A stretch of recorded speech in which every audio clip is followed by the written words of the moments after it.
नमस्कार साथियों, स्वागत है आप सभी का आपकी अपनी पाठशाला पर। मैं हूं अंकित अवस्थी। जनरली ऐसा होता है कि जब भी एलोपैथ वर्सेस आयुर्वेद की बात आती है तो आयुर्वेद को मानने वाले या फिर बाबा रामदेव की दवाइयों का उपयोग करने वाले अक्सर ये मानते हैं कि एलोपैथ में कुछ तो गड़बड़ है, अंग्रेजी दवाइयों में कुछ तो गड़बड़ है।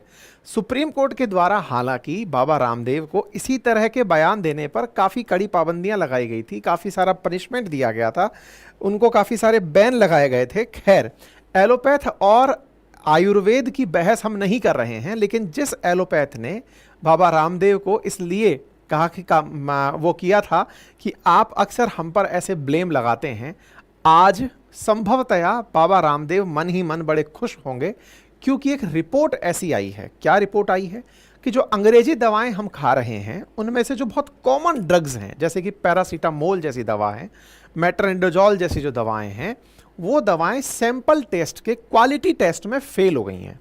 अब दवाओं का फेल होना ये बिल्कुल वैसे ही है जैसे तिरुपति के लड्डू में कई साल बाद पता चल रहा है कि पहले से ही उसमें जानवर की चर्बी का घी यूज किया जा रहा था। आस्था जिस तरह से हिली, ऐसे ही बहुत से लोगों को ये लगा होगा कि पता नहीं हमने क्या दवा खा ली होगी। ये न्यूज़ इसी तरह से है कि पैरासीटामोल समेत 53 ऐसी दवाएं हैं जो क्वालिटी टेस्ट के अंदर फेल हो गई हैं।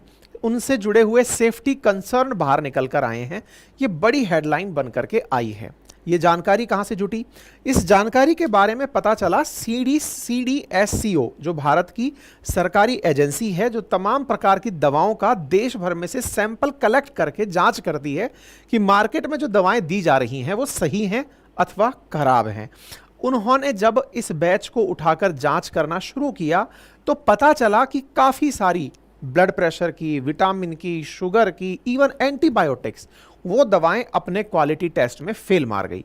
Calcium, vitamin D3 supplement, antibiotics, high blood pressure की दवाएं फेल मार गई। अब ये CDSCO है क्या? तो central drug standard control organisation है, भारत सरकार के अधीन आता है। ये तय करता है कि देश के अंदर दवाएं कैसी होंगी, चिकित्सा उपकरण कैसे होंगे, सौंदर्य प्रसाधन कैसे होंगे।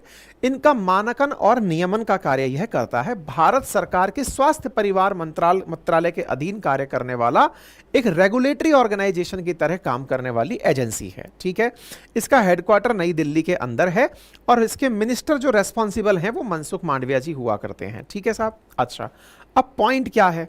पॉइंट यह है कि यहां पर इन्होंने दवाओं के बारे में जांच इकट्ठी की। अब कैसे जांच करते हैं ये?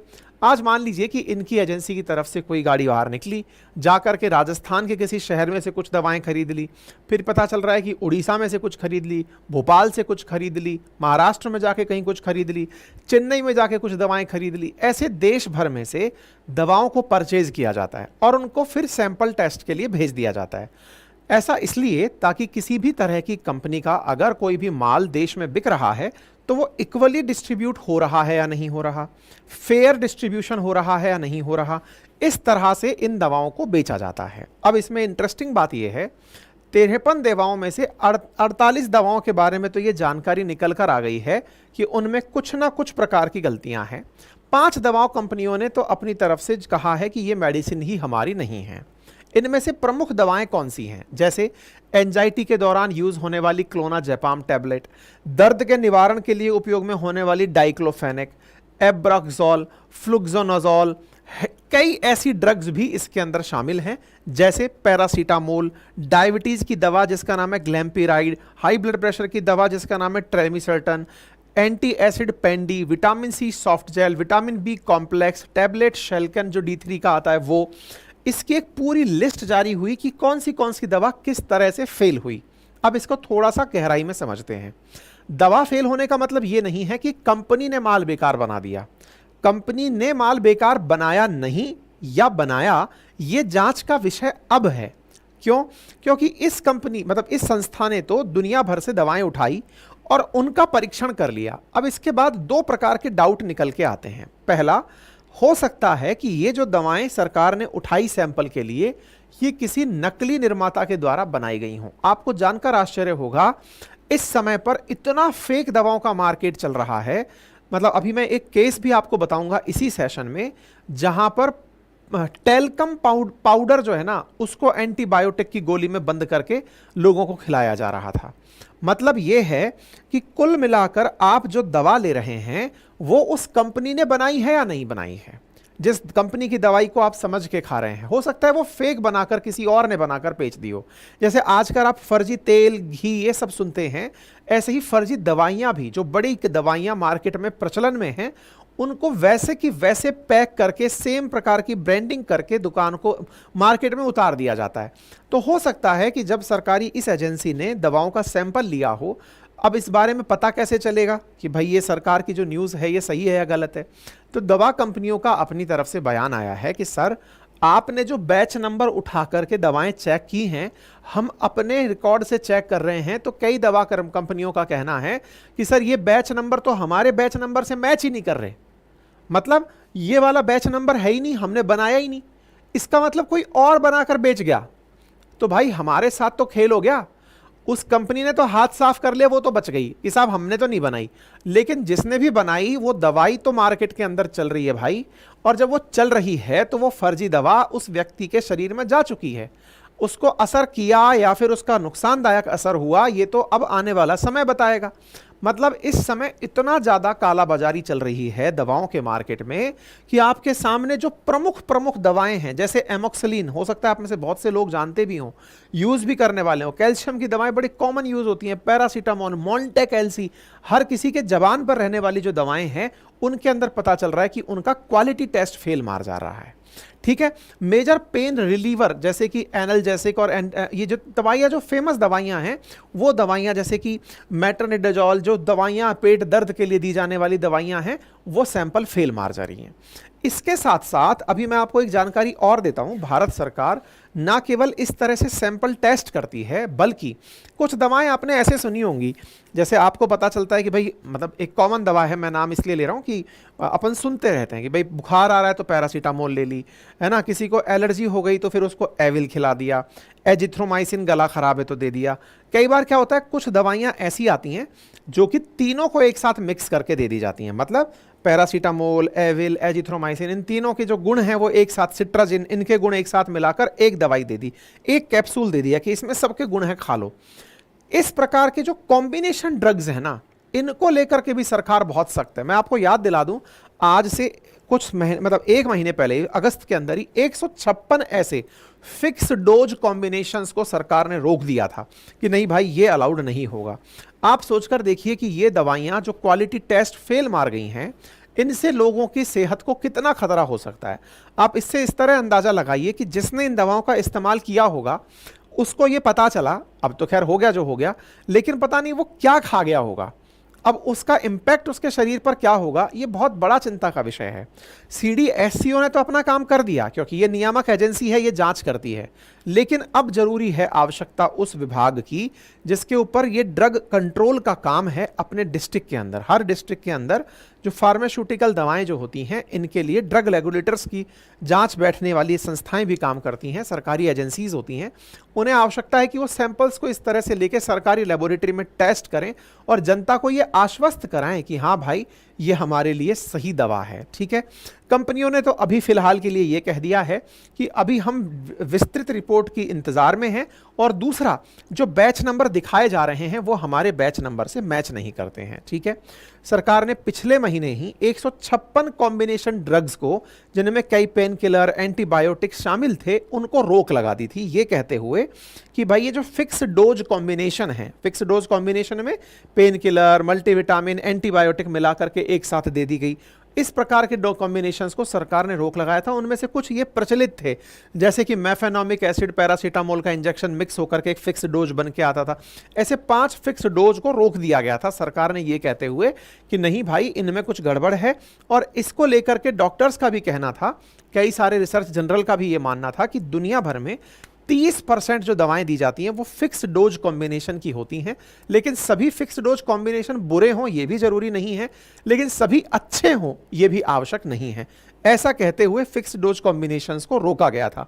यहां पर आप देख सकते हैं 23 अगस्त की खबर, सरकार ने एंटीबायोटिक, दर्द निवारक और मल्टीविटामिन सहित 156 दवाओं को पिछले महीने प्रतिबंधित किया था। और आज सुनने में आ रहा है कि इतनी 53 के आसपास जो दवाइयां हैं वो अपना सैंपल टेस्ट फेल मार गई हैं। इसका मतलब साफ है कि देश में एक फेक दवाओं का बड़ा कारोबार चल रहा है और इस पर सरकार को आइडिया है, सरकार उस पर काम कर रही है, लेकिन जनता जो इनका इस्तेमाल कर ले रही है वो तो अपने आप को ठगा हुआ महसूस कर रही है। आपको जानकर आश्चर्य होगा कि जो सरकारी सप्लाई में दवाइयां दी जा रही हैं, कई बार सरकार की तरफ से स्कीम्स ऐसी चलती हैं कि फ्री दवाइयां बांटी जाती हैं कि इलाज के लिए दवाई आपको मुफ्त मिल रही है, उन दवाओं के अंदर नकली दवाइयां दे दी जा रही हैं।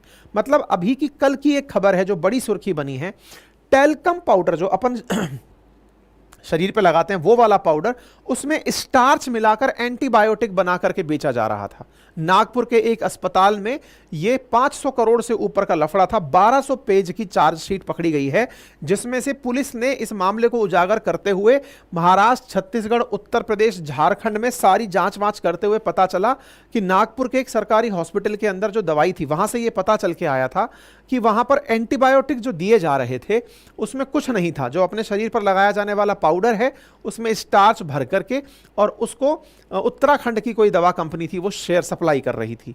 मतलब आप सोचकर देखिए, सरकार का प्रयास होता है कि कैसे ना कैसे लोगों को मुफ्त इलाज और सस्ता इलाज और बेहतर इलाज उपलब्ध कराया जाए, और ऐसे में ये जो दवा के अंदर मुनाफाखोर लोग हैं वो इंसान के साथ किस तरह का बर्ताव कर रहे हैं। ये 500 मिलीग्राम की टैबलेट थी, 21,600 साइप्रोफ्लेक्सिन ऐसी टैबलेट दिसंबर 2023 में पकड़ी गई थी।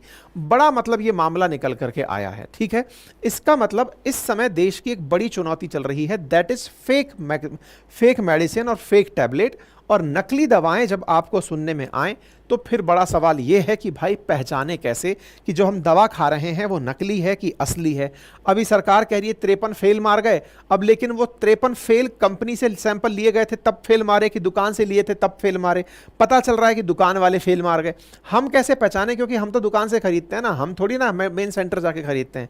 तो इसके पीछे कुछ सजेशंस हैं और उन सजेशंस में ये है कि अक्सर जो नकली दवाएं होती हैं वो दिखने में, मतलब सरकार के द्वारा, FDA के द्वारा, फूड एंड ड्रग एडमिनिस्ट्रेशन के द्वारा कई बार सलाह दी जाती है कि जो नकली दवाएं होती हैं वो दिखने में हल्का कलर रखती हैं, उनके कलर्स नेचुरल कलर जैसे कलर नहीं होते हैं, उनके बैच नंबर प्रॉपर तरीके से लिखे हुए नहीं होते। ऑथेंटिक में प्रॉपर बैच नंबर विजिबल होगा, इनके बैच नंबर कहीं टेढ़े मेढ़े लिखे होंगे। फिर इनके ऊपर मतलब ऑथेंटिसिटी के लिए अगर देखें तो इनकी जो पैकेजिंग होती है ना, ये थोड़ी चीप प्रकार की होती है। इनकी एक प्रॉपर पैकेजिंग होती है जो अच्छी दवाइयाँ होती हैं, मतलब असली दवाइयाँ होती हैं।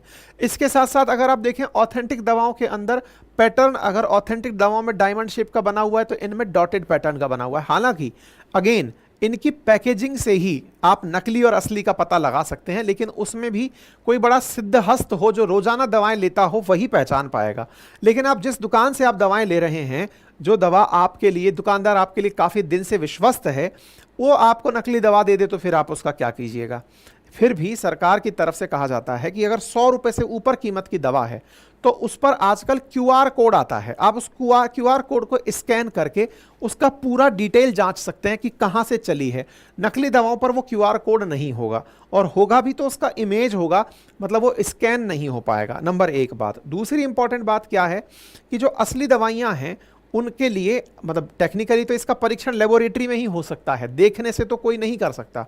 ऐसे में आपके शहर की जो प्रसिद्ध दुकानें हैं, प्रसिद्ध से मतलब जिनके पास सर्टिफिकेशन है, जो प्रॉपर तरीके से लंबे समय से चली आ रही हैं, आप उनसे दवाएं लें या फिर डॉक्टर के साथ कंफर्म करा के दवाएं लें, क्योंकि दवाओं में आजकल बहुत ज़्यादा घालमेल चल रहा है।